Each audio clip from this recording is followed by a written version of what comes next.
Hello दोस्तों, तो मैं आप लोगों का दोबारा से अपने इस चैनल पर स्वागत करता हूं। और आज हम लोग जो सीखने वाले हैं, हम समझेंगे कि किस प्रकार से रासायनिक अभिक्रियाओं को संतुलित किया जा सकता है। ठीक है ना, स्टार्ट करते हैं अपने लेक्चर को। तो हमें सीखना है रासायनिक समीकरण को संतुलित करना। क्या करना? संतुलित।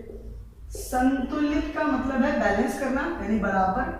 जैसे तराजू होता है ना, तराजू में क्या होता है कि दोनों तरफ कांटो क्या होते हैं, बराबर होते हैं, हिलते नहीं है। क्यों? क्योंकि दोनों तरफ उनका वजन बराबर होता है। बिल्कुल ठीक उसी प्रकार से हमें यहाँ पर भी समझना है।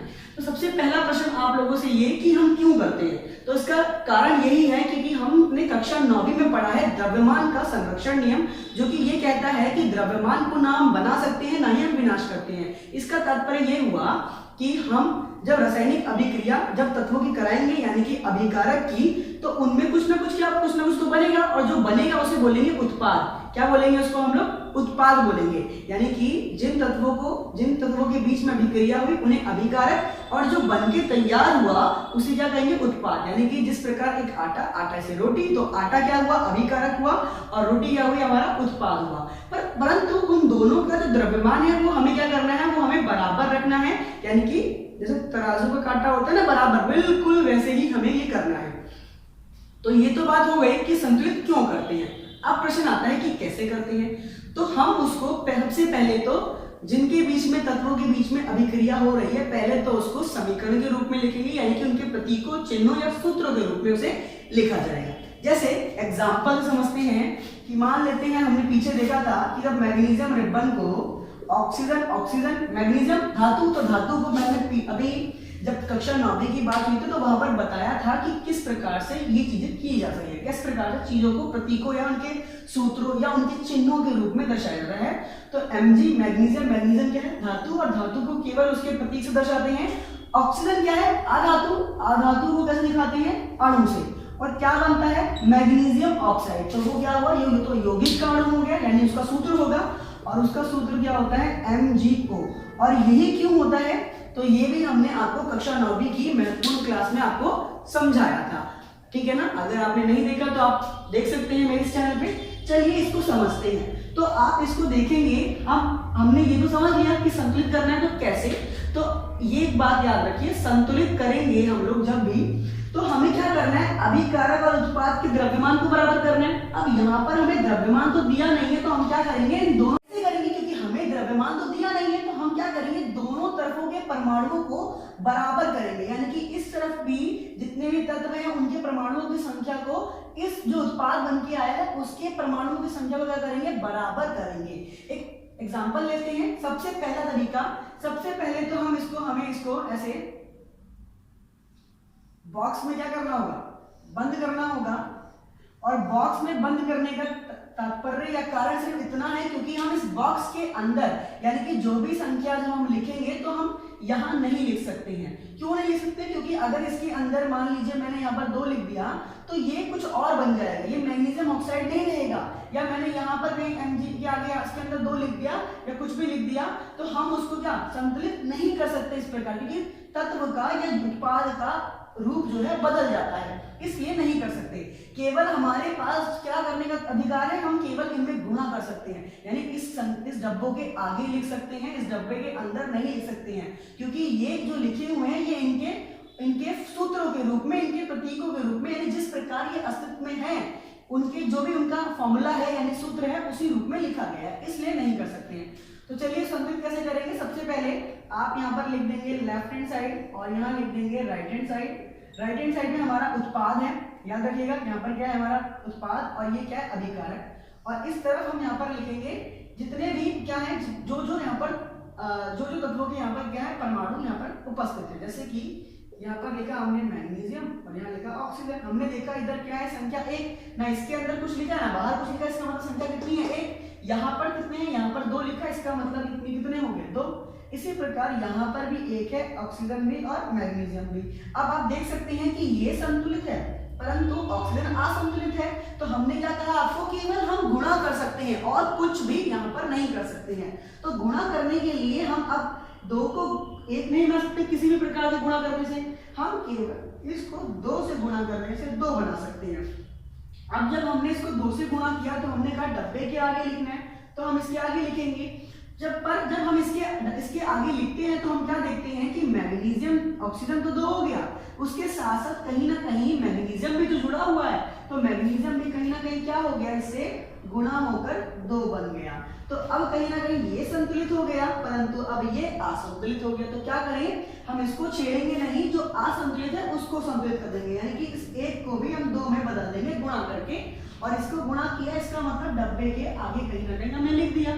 तो इस प्रकार हम क्या देखते हैं, हमारी अभिक्रिया यानी हमारे रासायनिक समीकरण संतुलित हो गई, और इस तरीके से हम किसी भी समीकरण को संतुलित कर सकते हैं। अब इसको लिखेंगे कैसे, तो इसको लिखेंगे इस प्रकार 2Mg प्लस O2 और क्या बन के आया 2MgO बन के आया।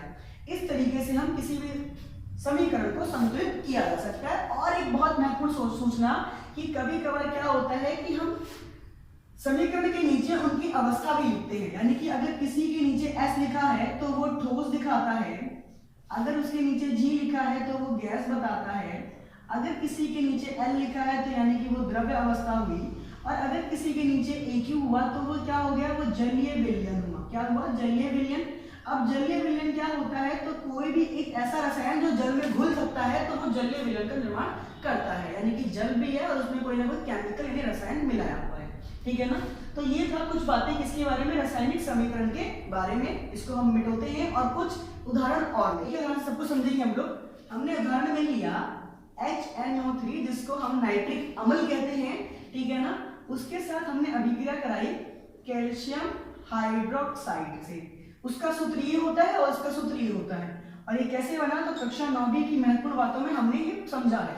चलिए जब इनको से अभिक्रिया करवाते हैं तो यहाँ बनता है कैल्शियम नाइट्रेट साथ में पानी, ठीक है। अब ये अभिक्रिया हम देखेंगे तो ये असंतुलित है। कैसे पहचाने, देखिए यहाँ पर H की संख्या, H के परमाणु 1 है, जबकि आप यहाँ देखेंगे तो यहाँ पर 2 है। इसका मतलब ये क्या है, 1 और 2, तो इसी से पता लग गया कि क्या है, ये असंतुलित है, ठीक है। कभी कभी हो सकता है कि संतुलित अभिक्रिया भी आपको मिले, ठीक है। चलिए इसे संतुलित करेंगे, कैसे करेंगे, तो इस बार हम बॉक्स नहीं बनाते हैं, सीधा करेंगे। कैसे करेंगे, तो सबसे पहले हमने यहाँ पर लिख दिया HNO। अगर आप ध्यान से देखें तो नाइट्रेट एक बहुपरमाणु होता है और ये होता है क्या होता है, ये हाइड्रोक्साइड। तो हाइड्रोक्साइड भी क्या होता है, बहुपरमाणु होता है, परंतु यहाँ पर हम केवल इनको एज अ परमाणु के रूप में लिख के करके दिखाते हैं। इसको 2 तरीके से करेंगे, हम 2 तरीके समझेंगे यहाँ पर। तो HNO ले लिया और क्या बच गया Ca, और इधर लेंगे क्या, इधर लिखे हैं अभिकारक, इधर उत्पाद। तो H यहाँ पर कितना है 1, और इसके अंदर ये से जब 2 से गुणा होगा तो H कितना हो जाएगा 2 और 1 3, ठीक है। चलिए अब दूसरा हम लेते हैं नाइट्रोजन। तो नाइट्रोजन यहाँ पर कितना है 1, ऑक्सीजन यहाँ पर 2 और यहाँ पर 3, तो कितना हो गया 5। कैल्शियम यहाँ पर कितना है 1। चलिए इसी प्रकार अब यहाँ पर लिखते हैं, यहाँ पर भी कैल्शियम कितना है 1। नाइट्रोजन ये 2 से गुणा हो रहा है यानी यहाँ पर 2 है। ऑक्सीजन 3 दूनी 6, यहाँ पर देखो 3 लिखा है, यहाँ पर 2 से गुणा हो रहा है 3 दूनी 6, और यहाँ पर कितना है 1, तो कितना हो गया ये 7 हो गया। चलिए और हाइड्रोजन कितना है यहाँ पर 2। अब हमें इसे क्या करना है, संतुलित करना है। तो अब दिक्कत तो ये होती है कि शुरुआत कहाँ से करें। शुरू आपको हम वहां से करेंगे जहां से करना सबसे सरल है। जैसे कि अब अगर मुझे इसको संतुलित करना है तो मुझे इस तरह 3 से गुणा और इस तरह मुझे 2 से गुणा करना होगा, तब मैं संतुलित कर पाऊंगा। तो ये तो काफी जटिल होगा, तो हम नहीं करेंगे, हम सरल नंबर लेंगे। जैसे कि नाइट्रोजन सबसे सरल है, जैसे ये संतुलित है, हम इसको 2 से इजीली गुणा कर सकते हैं। तो नाइट्रोजन के आगे हम क्या लिख देंगे 2।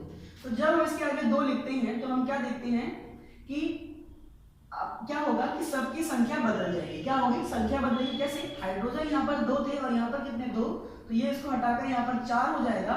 उसी प्रकार यहाँ पर ऑक्सीजन की संख्या कितनी हो जाएगी 8 हो जाएगी। 2 3 6 और 2 8, तो 8 हो गया। तो सबकी संख्या बदल गई। अब आपके मन में प्रश्न ये आ रहा होगा कि हम सर ने यहाँ पर अपने गुणा क्यों नहीं किया, तो वो भी हम समझाएंगे क्यों नहीं किया।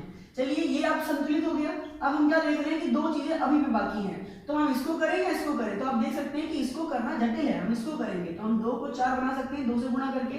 तो हमने इसको 2 से गुणा किया यानी H है और H के नंबर किधर है 2 इधर आएगा, ठीक है ना। वाटर में H है, तो जब 2 से गुणा किया तो ये क्या बन गया 4। और आप देखेंगे कि इसकी संख्या ऑक्सीजन की संख्या बदलने वाली, क्योंकि इसमें ऑक्सीजन जुड़ा हुआ है। तो 2 इसके हो गए और 3 जो नीचे और ये भी मिल गया, कितना हो गया 8 और ये भी 8, ये तो 8 था, सॉरी ये गलती से मिटा दिया। अब देखेंगे कि ये भी और ये भी तीनों इसी प्रकार से क्या हो गए, संतुलित कर दिए गए। परंतु ये जो तरीका है ये काफी थोड़ा जटिल होता है। तो अगर आपको कोई भी अभिक्रिया ऐसी दी गई है जिसमें आपको ये पता है कि ये ब्रह्म परमाणु है, ये ब्रह्म परमाणु है, तो उसको हम उसी रूप में भी कर सकते हैं। जैसे एक और नीचे उदाहरण ले लेते हैं, H। अब नाइट्रेट एक बहुपरमाणु का, तो उसको कैसे लिख दिया, कैल्शियम लिख दिया, और हाइड्रोक्साइड भी एक बहुपरमाणु का, यानी इस रूप में भी लिखकर हम इसको संतुलित कर सकते हैं। अब इस संख्याओं को मिटा देते हैं जो हमने संतुलित किया था, ठीक है। चलिए अब क्या देखते हैं हम लोग, हाइड्रोजन कितना है, इधर 1 है, नाइट्रोजन NO3 यानी कि बहुपरमाणु को पूरा एक साथ लिया है, तो यहाँ पर भी इसको 1 गिनेंगे। कैल्शियम 1 ही है और OH 2 से गुणा हो रहा है, यानी कि ये कितने हैं 2, ठीक। अब इस प्रकार हम इधर चलते हैं अपने उत्पाद में हम देखेंगे तो अब दिक्कत क्या होती है कि कैल्शियम कितना है, 1 है, चलिए 1 लिख देते हैं। ये कितना है, नाइट्रोजन 2 है, तो 2 लिख दिए। अब दिक्कत होती है कि पानी में हाइड्रोजन और क्या हाइड्रोक्साइड है, तो जगह है बिल्कुल कहीं ना कहीं, क्योंकि पानी भी जरूरी नहीं है केवल वो हाइड्रोजन और ऑक्सीजन को मिलाकर ही पानी बनता है, कहीं ना कहीं पानी एक और चीज से मिलकर बनता है। वो कैसे, पानी को अगर हम तोड़े तो पानी के अंदर एक H और कहीं ना कहीं उसके अंदर एक हाइड्रोक्साइड परमाणु या बहुपरमाणु होता है, यानी पानी के अंदर एक हाइड्रोजन और एक कहीं ना कहीं हाइड्रोक्साइड परमाणु भी होता है। इसका मतलब ये भी 1 है और ये भी 1 है, तो क्योंकि इसका कोई संख्या नहीं है तो इसलिए हमने उसको इस तरह से हमने 2 से गुणा नहीं किया, तो यहाँ पर कितना है 1 और ये भी कितना है 1। तो अब देखेंगे आपको 2 चीज संतुलित मिली, एक ये और ये। अब 2 चीजें असंतुलित है, वो कौन सी, एक तो नाइट्रोजन नहीं है तो उसको 2 से गुणा करेंगे, तो नाइट्रोजन के 2 गुणा यानी कि हमने यहाँ पर 2 से गुणा किया। अब जब हमने यहाँ पर 2 से गुणा किया तो कहीं ना कहीं हाइड्रोजन भी 2 से गुणा हुआ, तो इसकी संख्या कितनी हो जाएगी, 2 हो जाएगी। अब ये असंतुलित हो जाएगा और ये संतुलित हो जाएगा।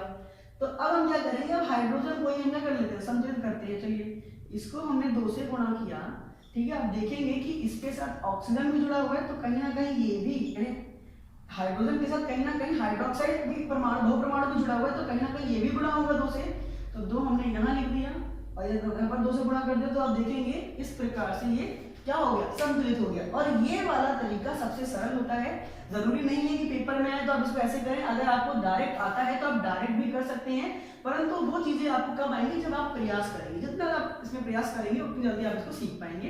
धन्यवाद। अगर आपको पसंद आया तो प्लीज लाइक करें, शेयर करें, कमेंट करें, जरूर से जरूर करें, ये मेरी रिक्वेस्ट है आप लोगों से। अगर कोई और चैप्टर आप समझना चाहते हैं तो प्लीज आप कमेंट जरूर करें, हम उस चैप्टर के ऊपर वीडियो आपको बनाकर जल्द से जल्द देंगे। अगर इंपॉर्टेंट क्वेश्चन करना चाहते हैं तो आप वो भी लिखकर बताएं, हम इस चैप्टर के इंपॉर्टेंट क्वेश्चन भी आपके लिए लेके आएंगे। धन्यवाद।